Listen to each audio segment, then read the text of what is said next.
أهلا وسهلا. أهلا. نحن موجودين في تحدي القراءة صح؟ نحن على فكرة موجودين في كواليس تحدي القراءة، وشاءت الصدف أن نلتقي مع طفلة مميزة. شو اسمها؟ شام. شام، اسمك جميل جدا ما شاء الله. أنت تشاركين في تحدي القراءة لأول مرة؟ إيه. ما شاء الله ما شاء الله تبارك الرحمن. طيب أعطيني فكرة عن المشاركة، كم كتاب قرأتي؟ 100 كتاب، ولكني سجلت 50 منها في جوازات التحدي. ما شاء الله ما شاء الله. أنت طالعة الأولى على سوريا؟ ما شاء الله. إنه لن تكون قارئا عظيما إلا إذا كان عندك شغف، ولن تملك الشغف إلا إذا كان عندك الاهتمام، ولن ينشأ فيك الاهتمام إلا إذا كان ثمة حب.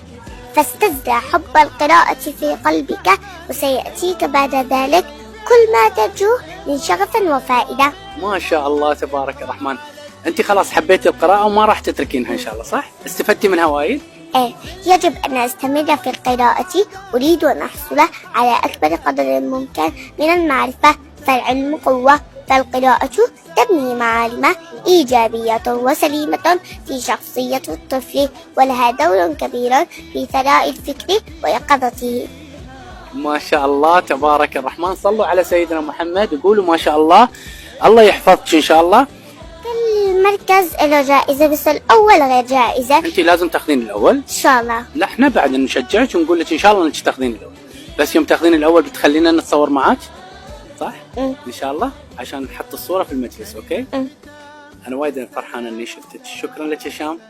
شكرا. الله يوفقك إن شاء الله. قولوا آمين.